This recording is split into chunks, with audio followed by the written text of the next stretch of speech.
Good morning, children. Hope you all are well. Children, this is a part 3 of chapter pollution, chapter number 16. In my last video, I have already discussed what are types of pollutions. Okay, I have discussed about air pollution and water pollution. Okay, today I will discuss the rest 3: soil, radiation, and noise pollution. So, as we all know, pollutant causes the pollution. Okay, and I told you there are two sources of pollution, of air pollution: natural sources and man-made sources. Okay, how to control the air pollution now? So we can control by using the efficient engines. We can control by using the good quality of automobile fuels. Okay, we can use the lead free petrol, and we can use more and more CNGs, compressed natural gas vehicles. Okay, which do not pollute our environment. Now children, there are other methods, means for example, from the chimneys, as we all know that from the industrial chimneys, air pollution, our air get polluted. So we should put any few devices, okay, to control that or to filter that pollutants from that smoke or that air.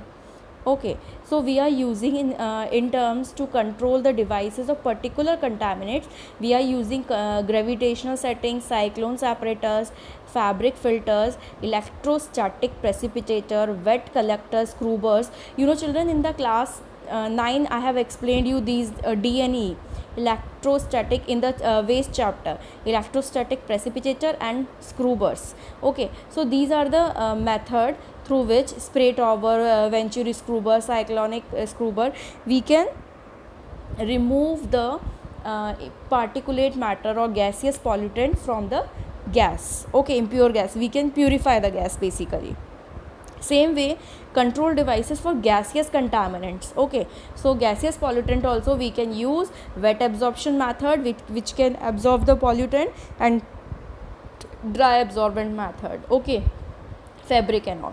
So remember this picture, this is a picture, you can see this is a picture of scrubber. Okay, this is the scrubber device. So what is the use of this? So it is used to remove the gaseous and particulate air pollutants. Okay, pollutants that is present in the air is easily removed by this device. So here you can say, here from the one end we will send the contaminated air. Okay, and here you can see the packaging material, which is made up of dry or wet packaging material. You can see blue and this black one. Okay, so what happened when we pass the air, okay, or when we pass the air, dirty air, contaminated air, okay, all the pollutant traps inside this packaging bag, and we will get the clean air from which we can collect from the other end of the scrubber. So like this, so all the pollutant will get packed inside the packaging bag. Okay, so it will act as a, you can say that it will act as a filters.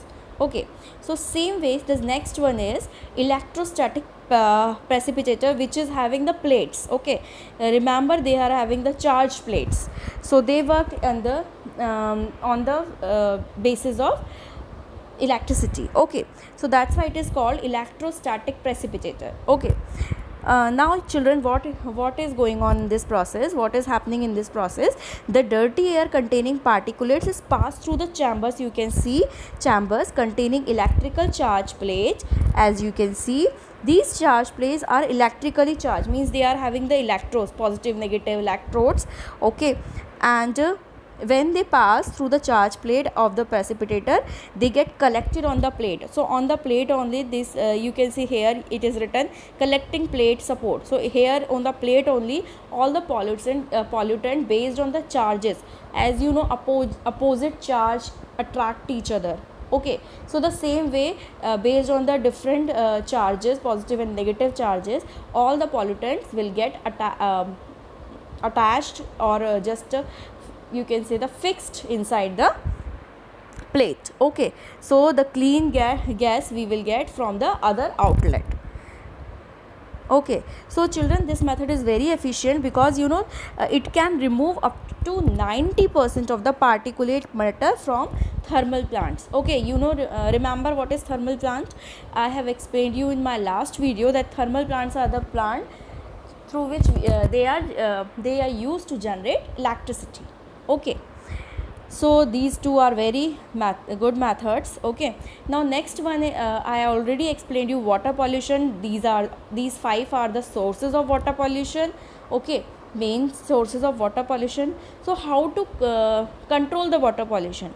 Main thing, we have to stabilize the ecosystem. Okay, ecosystem means we have to check that whether our water bodies are contaminated or not, or we have to find out the physical methods to clean them. Okay, next is using water hyacinth. So water hyacinth is basically a aquatic plant which automatically absorbs the water pollutant. So we should plant water hyacinth into the water body, in the seas, in the ocean, in the ponds, so that it can remove the water pollutants.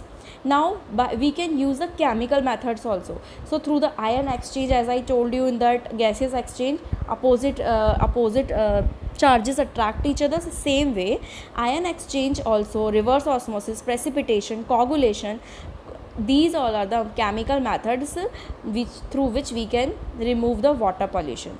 Now cooling methods also. Now we can recycle it, renovation it, recharge it, reuse it of wastewater. So these all are the physical methods. Okay, and these are the chemical methods. Now children, today I will explain you about soil pollution. So the same way, what is soil pollution? So the same definition we can give, that any change in the quality of the soil causes soil pollution. Okay, and the all the and it all the pollutants, all the waste, when we add to the soil, or you can say the land, okay, it will create all the contaminated one. It will create what? It will create the soil pollution, which makes our soil barren, which makes our soil infertile. Okay, so that it is crops are not able to produce good crops, we will not get it. Okay, so here are also some sources. First one is the very dangerous one, and the same one, industrial waste. Industries not only produce the air pollutants or water pollutants, they are just generating lots of solid waste also. So when we will dump these solid waste into the land in the form of, these can be in the form of chemical residues, fly ashes, metallic ashes, etc. So what will happen? It will directly, indirectly just harm the soil. Okay, so soil will become polluted. Now next, second source is urban and commercial and domestic waste. You can see, so the cities and the towns, they are having lots of different varieties of market. Okay, we have market for food grains, we have the fruits and vegetable market near our Ghaziabad only. Okay, we have the lots of banquets hall, restaurant, tailor shop, different kinds of shops we have. Okay, and all are generating, even for our houses, we are generating lots of solid waste. So from all these areas, it is generating lots of solid waste. Okay, from our kitchen waste, paper packaging, glass, water bag, plastic, all these generate the solid waste. And if we will collect it, and if it should be collected and dumped for proper disposal. Okay, then only we can control, for example, we can convert it and we can control these pollution also. Okay, as you know, from the vegetable waste we can easily make the manure and compost. Okay, with the dry leaves and all. And rest of the waste, or you can say the non biodegradable waste, we should dump into the sanitary landfills. Sanitary landfills definition is given. Sanitary landfills are the places, or the landfills, dump land, you can say, where we are just dumping the waste in a ground depression and convert with dirt every day. So we are making the pitch, we are dumping the waste, then we are covering with the soil so that we can decompose it. Okay, now, or we can landfill it. Now children, we have here only near the phase 3 near the Khoda, we have the dumping landfill. Okay, so we all know what is dumping landfill. Now third next source is chemical fertilizers. So as you know, chemical fertilizers also very farmers are using in the forms of nitrates, phosphates and ammonium salts. Why they are using? So that they will get the good yield and fast yield. Okay, it increase the crop yield, but due to their excess use of everything or anything is very harmful. Okay, so if they will use excess chemical fertilizer, it will what will happen, it will decrease the fertility of the soil. Okay, and these fertilizers are slowly washed away by the rainwater, and they mix with the lakes and ponds also, and this leads to increase the growth of the bacteria also, and which consume a lot of oxygen. So it just take the it deficient the oxygen level from the lakes or from the ponds, and eventually what will happen, it will leads to death of the fish and other water animals also. Okay, so due to the in the condition of deficiency of oxygen, the fishes and other water animal will die. Next one is very harmful or hazardous waste, which is biomedical waste. Okay, so all the needles, syringes, dirty dressings, so hospitals are also generating lots of waste, solid waste also, medicines also, different types of syrups also, injections also, so unused and discarded medicinal tablets, powders. So what municipal corporation should do, they should also treat this biomedical waste very safely. Okay, they should use the incineration method, they should burn it directly. Okay, they should not mix with the normal waste that we are generating. Okay, so they should use a special technique or method for disposing these types of waste, so that what will happen, so that to save the soil organism or to human organism. Because you know, some people they are just carelessly they are disposing these garbage or these hospital waste into the simply in the land. Okay, on the soil only, so it harms the soil life, because so many microorganisms are also there in the soil, and humans also directly or indirectly they can harm us also. Next one is pesticides. You know children, pesticides I have already explained you in water pollution also. So the very important is DDT. Remember the name, dichloro diphenyl trichloroethane. Okay, so as we all know, the pesticide is a chemical which is used in agriculture to destroy the pest. Okay, so basically it alters the basic structure of soil and it kills microorganism. Okay, so when we will use the excess pesticides, then what will happen, that pesticide will harm the crop also. It will infused or it will infused inside the crops also, and when we eat the crops or when we will eat the food, then it will go inside into our body also, and it harms our organs also. Okay, so all these pesticides are also very harmful. Okay, now next is radiation.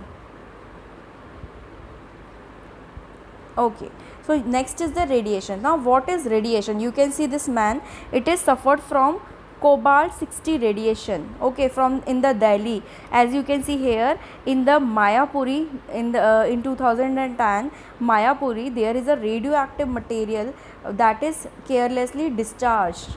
Okay, or it damaged the so many people died due to this. Okay, so all this radioactive waste from any research center, it reached to the kabadi walas, and they exposed other people and they have died also.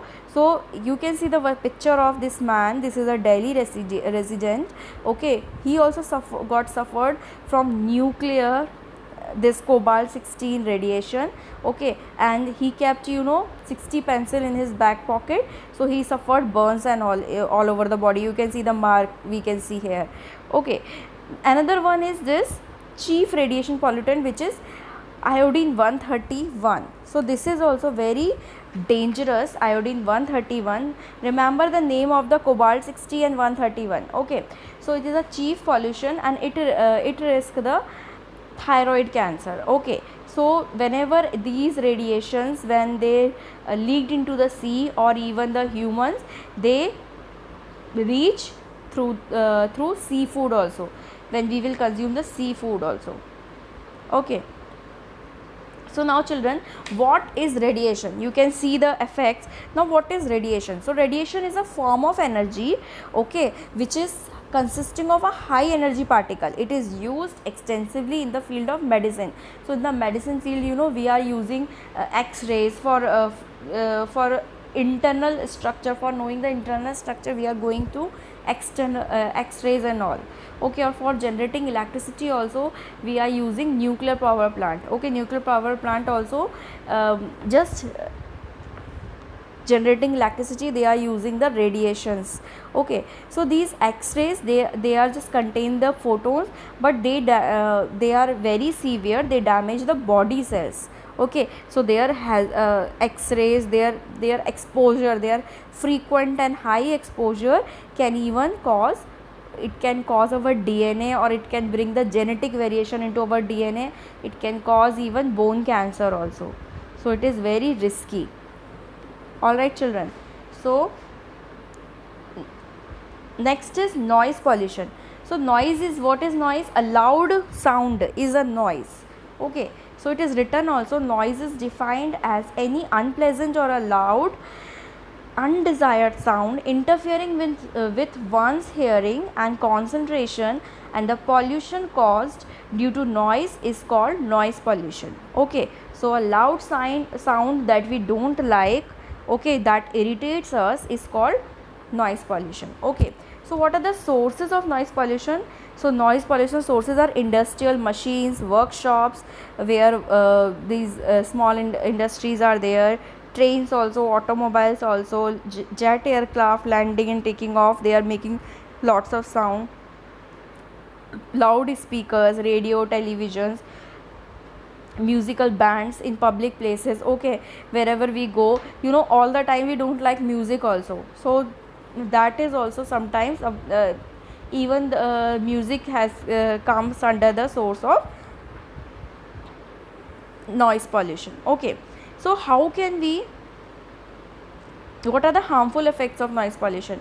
So you can see the picture here. Okay, so first one is, it interferes in communication. Okay, sometimes we want peace of mind, we don't want to we don't like that people screaming, people yelling, people just talking in a loud sound. Okay, so sometimes we don't like, so it interferes our communication also. In communication, it interferes concentration. So you know, we can in that loud sound or in this disturbing environment, we are unable to focus. Okay, we cannot concentrate our thought. Okay, during exam time, if you are getting disturbed by the television or any sound, so you are not focusing at that time. Okay, you will not able to focus. Now it lowers the efficiency of our work. Okay, so we are not able to do the work properly with full focus. Okay, now it disturbs our sleep also, and it leads to nervous irritability. I told you it brings irritations. Okay, even we started shouting on others, why you are shouting and all. Now a sudden loud sound can damage our eardrum. Okay, and prolonged noise can lead to deafness also. It can makes us deaf also. Now even you can see the aircraft, whenever they land or whenever they take off from the airport, the birds are also natural living being. Okay, so just they also get disturbed, the birds life get disturbed by aircraft landing and take off. So what is the measure, how can we minimize the noise pollution, how can we control the noise pollution? So first point, you can see, we should not blow the horn unnecessary. All right, we should prohibit it, we should stop honking. Second one is restrict. We should not use loudspeakers, especially during night. During night, okay, so many people, they are having different types of their prayers, and they are worshipping, so they are using the loudspeakers. So they should not disturb others, okay, because directly indirectly what they are doing, they are disturbing the other people life also. Now we should plant more trees by roadside and in the divider side, okay. Why? Because as you know, in the class 5, you know that what is it reduce the noise reaching to our ears. So plants are very good ways, because they absorb the noise, okay. So they absorb, reduce the noise by absorbing, okay. Now the last one is not to burn firecrackers. So you all know why not to burn firecrackers, because their loud sound, because they cause the air pollution first, okay. They release huge amount of lot of smokes, okay. And the secondly, their sound, they are just causing noise pollution, so we should take care. So children, please remember at least four points of what are the sources, okay. At least 4 sources of the air of the different types of pollution, their effects, and how we control it, how we minimize noise pollution, okay. So children, I have explained you today's control measures. So how to control the air pollution, how to control the water pollution, what is soil pollution, their sources, how to and how to control the soil pollution. We should take care of, we should not dump the waste material here and there, okay. And we should treat the waste, okay. Next is radiation. So radiation is very hazardous, so we should take care. All these thermal power plants are already, we should take care, we should do the maintenance, proper maintenance, so that we should avoid leakage of such radiators, okay. Now noise pollution also, all you can say how to control these all by following all these 4 measures, we can control the noise pollution. So children, please read the chapter, okay. Thank you and have a nice day, and God bless you all children. Bye.